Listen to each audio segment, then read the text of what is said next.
Assalamualaikum warahmatullahi wabarakatuh. Perkenalkan, saya Deviana Aurelin dari kelompok 7 akan menyampaikan materi mengenai uang dalam perspektif ekonomi Islam.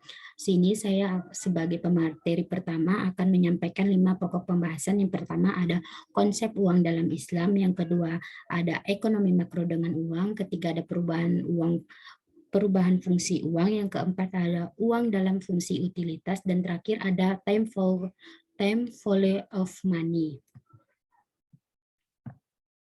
Langsung ke pembahasan pertama, yaitu konsep uang dalam Islam. Dalam ekonomi Islam, konsep uang itu sangatlah jelas dan tegas bahwa uang itu adalah uang, bukan kapital, serta dengan konsep uang yang dikemukakan dalam ekonomi Islam tidak jelas. Istilah uang dalam perspektif konvensional diartikan secara bolak-balik, yaitu uang sebagai uang dan uang sebagai kapital. Dalam ekonomi Islam, uang adalah sesuatu yang bersifat flow konsep dan kapital adalah sesuatu yang bersifat stok konsep. Sedangkan dalam ekonomi konvensional terdapat beberapa pengertian. Frederick S. Miskin mengungkapkan konsep. Irving Fisher menyatakan MV sama dengan PT, di mana M merupakan jumlah uang, V merupakan tingkat perputaran uang, dan P merupakan tingkat harga barang, dan T merupakan jumlah barang yang diperdagangkan. Dari persamaan di atas dapat diketahui bahwa semakin cepat perputaran uang atau V, maka semakin besar income yang diperoleh. Persamaan ini juga berarti bahwa uang adalah flow konsep. Fisher juga mengatakan bahwa tidak ada sama sekali korelasi antara kebutuhan memegang uang dengan tingkat suku bunga.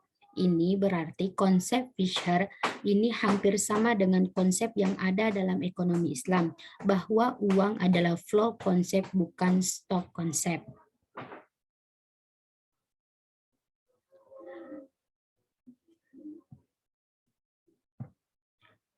Pendapat lain yang diungkapkan oleh Miskin adalah konsep dari Marshall Pigou dari Cambridge, yaitu M sama dengan KPT, di mana M merupakan jumlah uang, K merupakan 1 per V, P merupakan tingkat harga barang, dan T jumlah barang yang diperdagangkan. Walaupun secara matematis K dapat dipindahkan ke kiri atau ke kanan, secara filosofi kedua konsep ini berbeda. Dengan adanya K, pada persamaan Marshall Pigou di atas menyatakan bahwa demand for holding money adalah suatu proporsi atau K dari jumlah pendapatan atau PT, semakin besar demand for holding money atau M untuk tingkat pendapatan tertentu atau PT. Konsep ini berarti Marshall Pigou menyatakan bahwa uang adalah salah satu cara untuk menyimpan kekayaan atau store of wealth. Dari uraian di atas dapat dikatakan bahwa perbedaan Islam dan konvensional adalah Islam memandang uang sebagai flow konsep dan konvensional memandang uang sebagai stok konsep. Perbedaan antara konsep uang dalam Islam dengan konvensional, di sini konsep Islam uang tidak identik dengan modal, sedangkan konsep konvensional uang seringkali diidentikan dengan modal.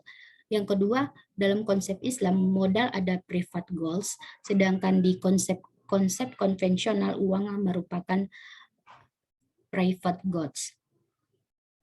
Yang ketiga, dalam konsep Islam uang adalah flow konsep, sedangkan konsep konvensional uang atau modal adalah flow konsep bagi Fisher.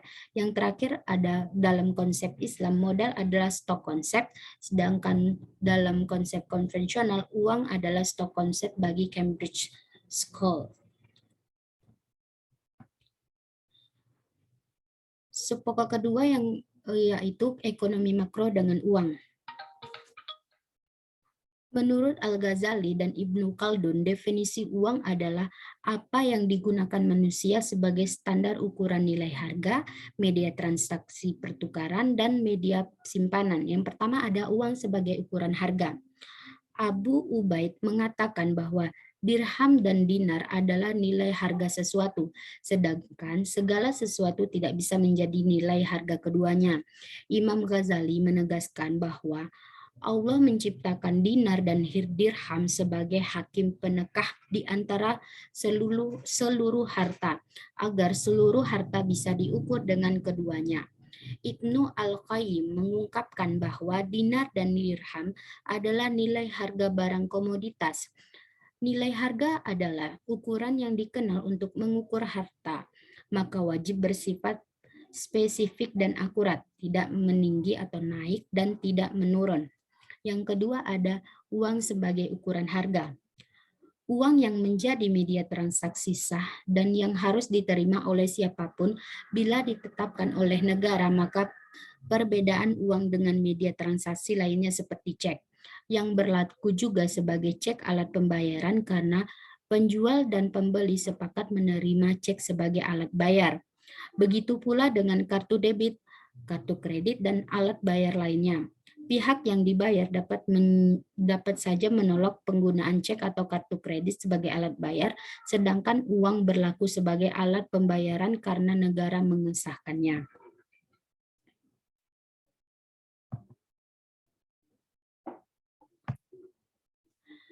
Yang ketiga ada uang sebagai penyimpanan nilai. Diperlukan uang jenis harta yang bertanda lama karena kebutuhan yang terus-menerus. Jenis harta yang bertahan lama adalah barang tambang, maka dibuatlah dari emas dan perak dan logam. Ibnu Khaldun juga mengisyaratkan uang sebagai alat simpanan. Kemudian Allah Subhanahu wa taala menciptakan dua barang tambang, emas dan perak sebagai nilai setiap harta. Dan jenis ini merupakan simpanan dan perolehan orang di dunia kebanyakan. Sejarah uang dalam Islam mengenal sebagai berbagai jenis uang, yaitu pertama ada dinar dan ain, merupakan mata uang terbuat dari emas cetakan. Yang kedua ada dirham dan warik, mata uang terbuat dari perak cetakan. Yang ketiga ada dirham mukyusah, yaitu mata uang terbuat dari campuran perak dan metal. Yang keempat ada fulus atau mata uang terbuat dari tembaga.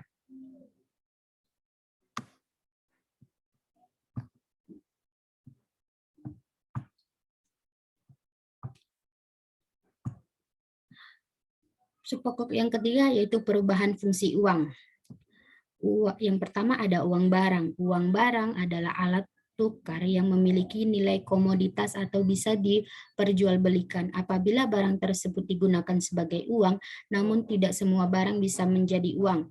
Diperlukan 3 kondisi utama agar suatu barang bisa dijadikan uang. Hal tersebut yaitu yang pertama kelangkaan. Kelangkaan yaitu persediaan barang tersebut harus terbatas. Yang kedua, daya tahan, yaitu barang terbuat harus tahan lama. Yang ketiga, nilai tinggi, yaitu barang yang dijadikan uang harus bernilai tinggi, sehingga tidak memerlukan jumlah yang banyak dalam melakukan transaksi. Yang kedua, ada uang tanda atau kertas. Ada beberapa pihak yang melihat kesempatan untuk meraih keuntungan kepemilikan atas uang logam, mulai di mana pandai emas dan Barkim melihat bukti pinjaman, penyimpanan atau penitipan emas dan perak yang akan menghasilkan keuntungan. Apabila harga emas batang naik, maka logam mereka akan meleburkan koin tersebut menjadi bentuk batangan, atau apabila harga di luar negeri lebih mahal daripada di dalam negeri, maka mereka akan menjual ke seluruh negeri sehingga akan memperoleh keuntungan. Dari hal tersebut, pandai emas dan para bankri mengeluarkan surat atau uang kertas dengan nilai yang besar dari emas dan perak. Masyarakat umum menerima uang kertas sebagai alat tukar. Jadi, dengan diterimanya uang kertas dalam masyarakat secara khas dan umum, maka uang kertas menjadi alat tukar yang sah.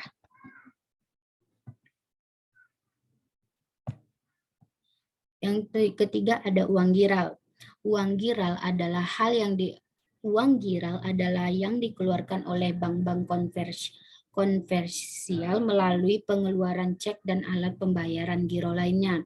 Uang giral merupakan simpanan nasabah di bank yang dapat diambil setiap saat dan dapat dipindah tangankan kepada orang lain untuk melakukan pembayaran. Adapun kelebihan dari uang giral ini yang pertama ada kalau hilang dapat diacak kembali sehingga tidak bisa diungkap oleh yang tidak berhak. Yang kedua, ada dapat dipindah tangankan dengan cepat dan ongkos yang rendah. Yang ketiga, ada tingkat tidak diperlukan uang kembali sebab cek dan dapat ditulis sesuai dengan nilai transaksi. Yang keempat ada subpokok yang keempat yaitu uang dalam fungsi utilitas. Fungsi uang hanya sekedar sebagai medium dan barang yang satu berubah menjadi barang yang lain. Tidak perlu adanya double coincidence need. Jadi dalam konsep Islam, uang tidak masuk dalam fungsi utility kita karena sebenarnya manfaat yang kita dapatkan bukan uang itu sendiri, tetapi dari fungsi uang. Ada kejadian di zaman Rasul ketika seorang sahabat Bilal bin Rabah ingin menukar 2 sak kurma yang buruk dengan 1 sak kurma yang baik. Maka Rasul mengatakan tidak boleh menjual kurma yang buruk dan mendapatkan dinar, lalu membeli kurma yang baik dengan dinar tersebut. Menurut Rasulullah, tiap kurma mempunyai harga masing-masing. Oleh karena itu, menjadi sangat naif apabila dikatakan bahwa dalam teori Islam tidak ada konsep uang. Yang terakhir ada time value of money. Dalam Islam tidak diketahui adanya time value of money. Yang ada dikenal dengan economic value of time. Teori time of money adalah sebuah kekeliruan besar karena mengambil dari teori pertumbuhan populasi dari tidak ada ilmu finans dan tidak ada ilmu finans dalam menghitung pertumbuhan populasi. Digunakan rumus PT sama dengan PO buka kurung 1 tambah R tutup kurung. Rumus ini kemudian diadopsi begitu saja dalam ilmu finans sebagai teori bunga majmuk.